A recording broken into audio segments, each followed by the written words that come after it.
Namaste, everybody. This is Zara from Restore with Nature. I'm here today to interview a high-level master of yoga, and I will let him introduce himself. Namaste. My name is Yogi Kaivalyananda, and I'm very excited to be here with you today for this interview in these beautiful surroundings that we have in Mexico.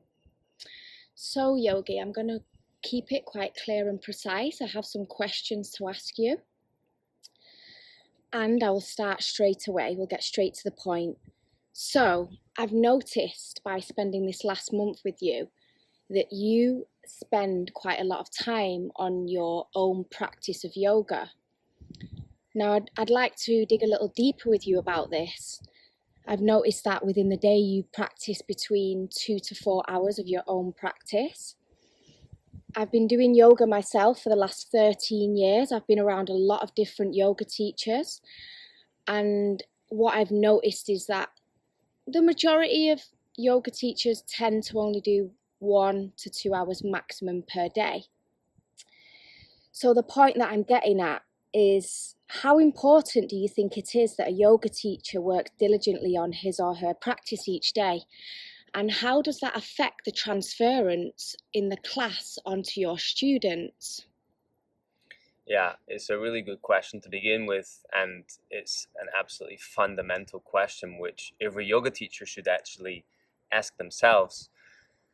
When you think about it, lots of the people who come to yoga classes are coming because they have some aspect of themselves that they want to heal, or they're interested in evolving spiritually.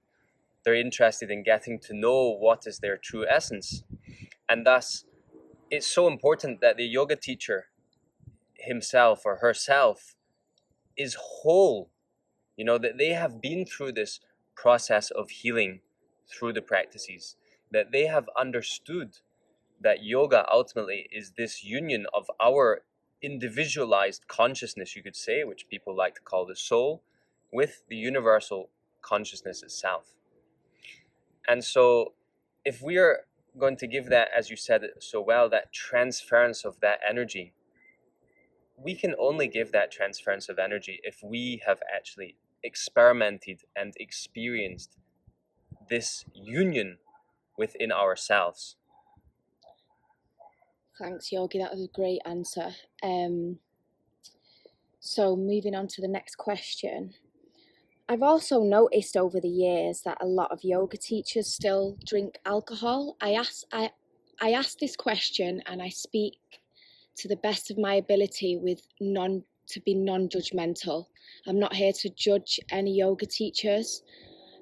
I would just like to touch on this because I feel it's an important observation that I've been recognizing over the years.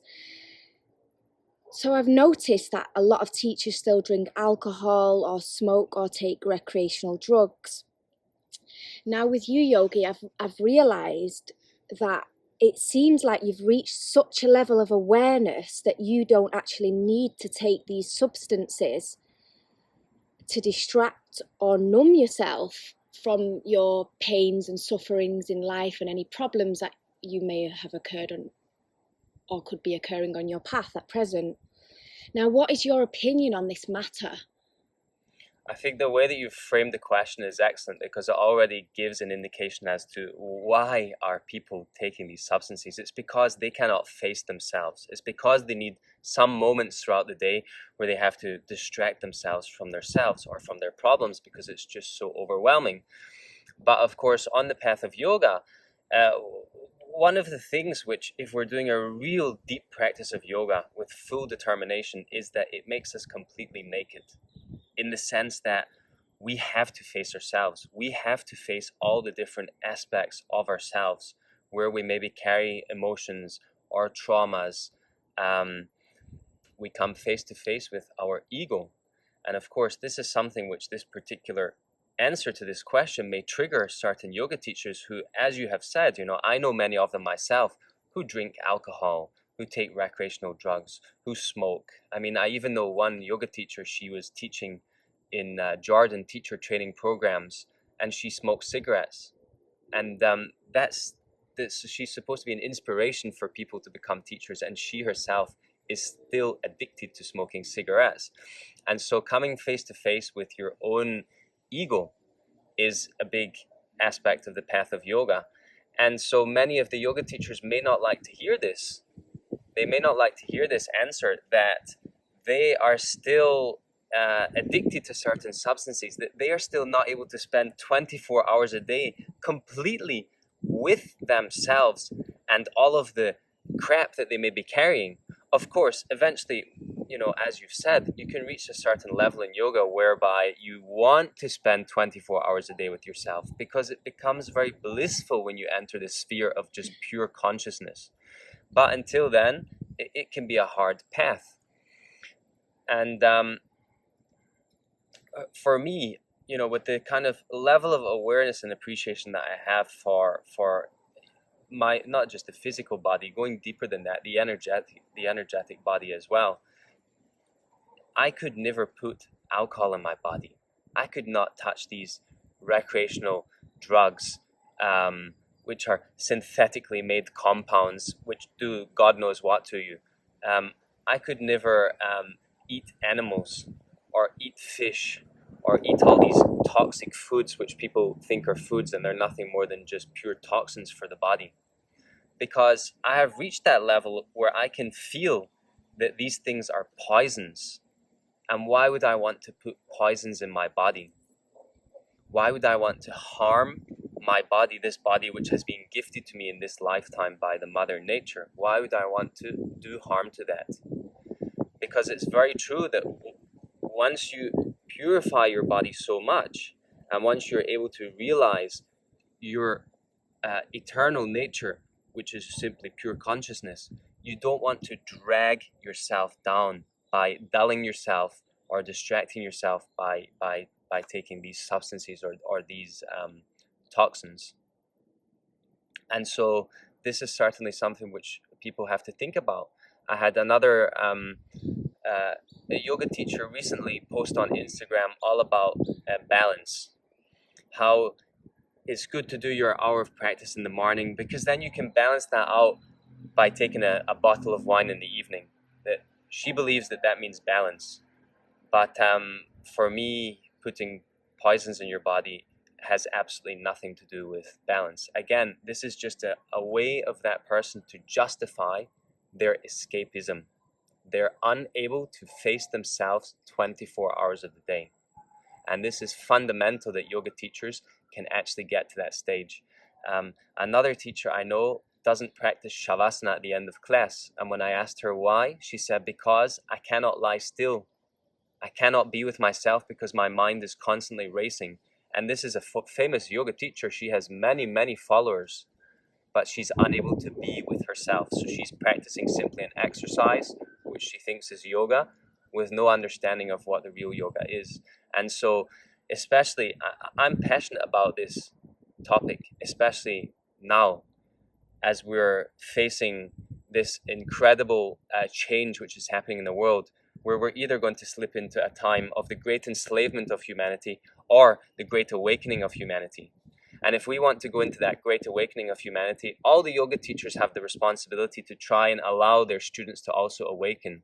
But how can we do this as yoga teachers if we're putting poisons and toxins constantly in our body, and we can't sit and just be with ourselves 24 hours of the day?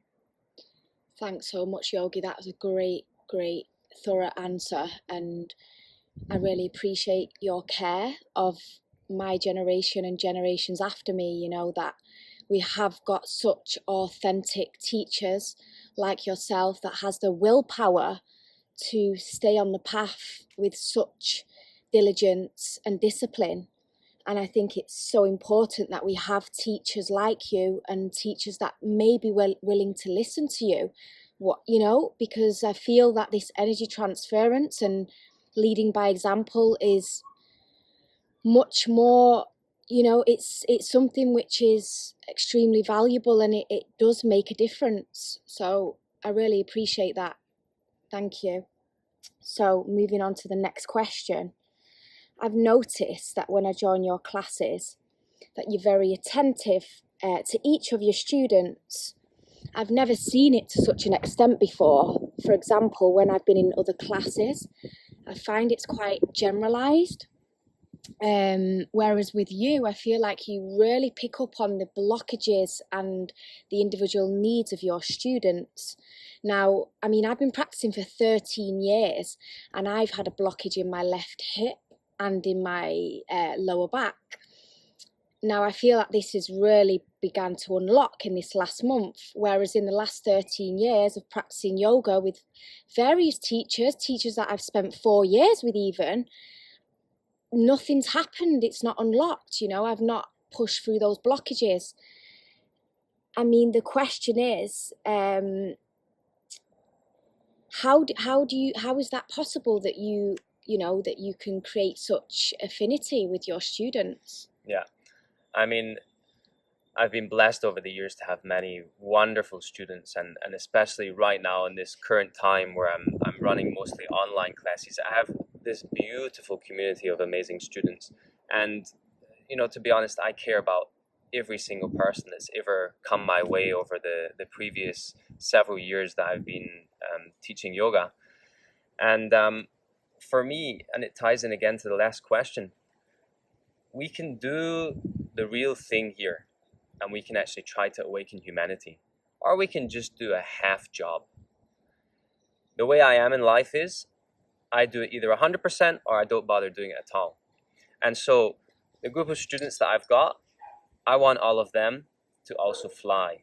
I want all of them to realize what is their true nature, to get to know themselves 100%, to heal themselves of their problems.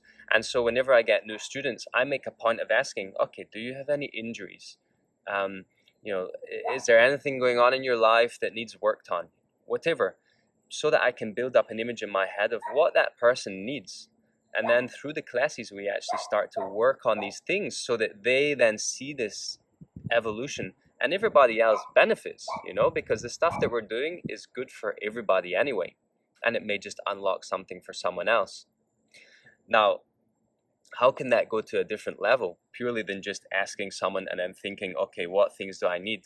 The next level is, this ties back into your very first question of the day. Why is it so important that yoga teachers actually seriously work on their practice? I do asana practice pretty much every day. And what that allows me to do is actually feel inside of my body, okay, I remember years ago I had a stiffness in, for example, some movement of the hip. How did I unlock that? What were the kind of inner mechanisms that I used? Because then I can feel what happened. And I can then allow the student to feel that as well by explaining to them how they need to flex their foot or whatever. So I only teach stuff that I have actually done myself. I would never teach something that I haven't done myself. So I have deeply experimented that thing inside of my own body, on my own body, so that I can then bring that to the other person. But it goes beyond, of course, asana practice. The yoga is much more than that. I do the pranayamas, I do lots of kriyas, I meditate every day. And especially these practices are what can bring you to this kind of higher level of consciousness where you start to realize that actually I am you and you are me. There's absolutely no separation. The only separation that is there is an illusion. It's not real. It looks like you're a different thing from me because you look different, you have a different whatever color of hair, you have a different body shape, etc., etc. But that's an illusion of separation. We are all coming from the same essence. And thus, eventually you can actually reach the stage through yoga where you can actually feel in the other person's body. And so when someone's going through something in the practice, it's possible that I might be able to feel what's going on and find a way to help them to release that blockage or that trauma or emotion, whatever's going on in that particular moment, and burn away that karma so that they can then be a little more free when they come back for the next class. And so this is why, for me, it's fundamental. Every day must meditate. Every day do kriyas, pranayamas, asanas, because that keeps me in the best shape possible, physically, energetically, mentally, emotionally. But then it also helps me with my dharma, with my purpose in life, which is to help as many other people as possible and awaken as many people as possible and create the ripple effects through the society. Great answer, Yoga. This leads straight on to the next question. Now, to be a bit more gentle on the subjects that we have been discussing, have you got any advice for yoga practitioners or teachers who are struggling with consistency in their practice? Is there any advice that we can, that can be given to yoga practitioners? Yeah, it's a good question, and it is something which I have noticed. Sometimes people can get very excited for a while with the yoga and they see great progress, and then something happens in life and they kind of fall away from the practice for a while and then find it very difficult to get back into it, or find it difficult to do it every day. They might say, oh, I'll do it once or twice a week, but they're not on the mat every single day. And there's many different pieces of advice which can work for different people because we're all unique individuals. But what I would say in general is trying to have a routine, and that routine can start from the night before. Set a time where you say, okay, after this time, the mobile phone is switched off. No more phones, no more TVs, no more electronic equipment. So that you're ready to say, okay, at this time, I'm in my bed every night. And you're in your bed and you can get a good rest. And that gives you then the opportunity to get up, let's say, 1 hour earlier than you normally do.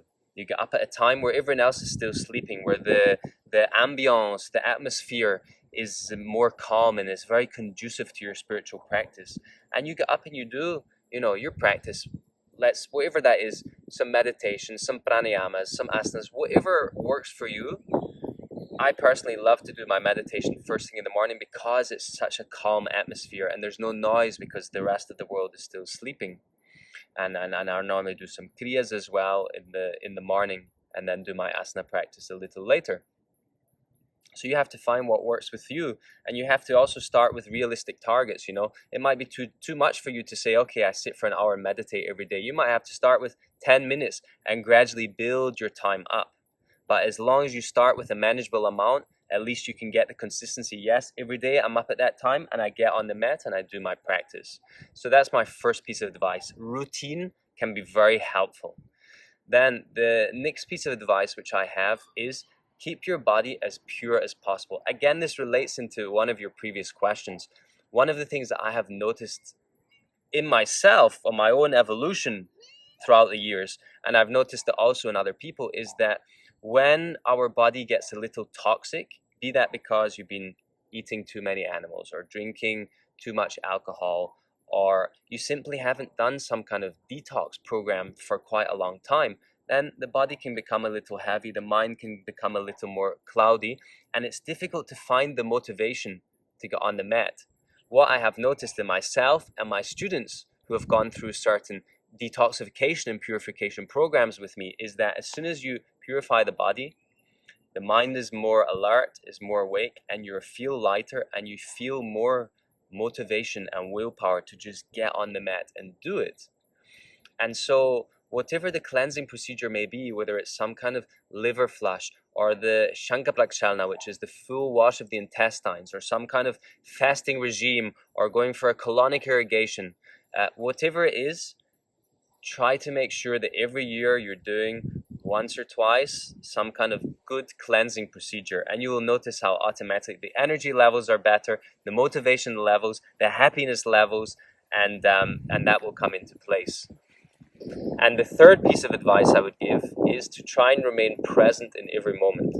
So one of the main teachings of Tantra is that we should be present throughout the whole day. So it doesn't matter if you're brushing your teeth or you're drinking your tea, whatever it is, do it with 100% awareness. Feel the bristles of the brush on your teeth and your gum, or feel the temperature of the tea as you're drinking it. The more you practice being present in the now, then the more you're actually with yourself, the more you start to get to know yourself and discover yourself. And this is what the yoga is all about. So you're practicing yoga throughout the day if you remain completely present at all times. Amazing. Thanks so much for that, because over the years it's been quite difficult for me to, stay consistent with the practice. But then I realise, for example, this month doing yoga every day, how important it is and how much of a difference it makes to my physical and energetic being, and how I am throughout the day within myself and towards others, and just the way that, you know, emotions are being processed. I feel that things are really coming out. So yeah, thanks for that. Really appreciate this answer. So the last question is, can you give us 5 reasons why somebody who's never done yoga should get into it, basically? Yeah. I mean, when I think about my own journey through yoga, and when I think about when beginners come to my classes, and normally in the beginning, one of the things that you notice happening is that you feel better in your body, right? So your body gets stronger, your body feels more flexible, you get rid of your aches and pains. So it starts on a very gross level. And then you start to notice things on a more mental, emotional level. As you've said, certain things start to clear out and you become mentally much more calm, and you become emotionally much more stable, rather than this yo-yo of today I feel so happy and then bam, tomorrow I feel so depressed, and then it just becomes much more calm. You get to know your breath. A lot of people are absolutely unaware that there's different ways of breathing. Most people, especially in today's society where there's so much rushing around and stress, they're breathing just here very quickly from just up here. They're just only using one small part of their lungs. They're not using their whole lungs. And so with the pranayama techniques that we use, you start to work out that there's different ways of using your breath in order to move the energy in certain ways or amplify the energy through your body in certain ways. Then you also start to notice that situations in your life can change, because you're gradually changing your vibration through the practice of yoga. And thus the vibration that you're putting out to the universe will attract different things, because you're generally going to be feeling much more positive and happy. You've got more energy, your chakras are more balanced, then you will be able to attract in more beneficial things to your life. And then ultimately what will happen is that you will start to get more interested in the process of understanding yourself. Again, this comes back a little bit to some of the previous questions. You start to realize that there's an ego there. Now, that doesn't necessarily mean, when I say ego, it doesn't necessarily mean someone who's got their nose up and looks down their nose at everybody else. What it means is that we've given ourselves certain misidentifications. Like me, I am Scottish, I'm a man, I'm a yoga teacher, I'm a kind person. This is all ego. None of this is my true eternal nature, because in the next lifetime, when I take a different body, I might not be Scottish anymore. So these are misidentifications. These are egoic, false ego identifications, which are not our true reality. The mind, I am not the mind. I can observe my thoughts, but I am not my thoughts. I can observe my body, but I'm certainly not the body, because this thing will expire, and I guarantee you I will never expire. And so people start to get this deeper level of understanding of what is their true nature.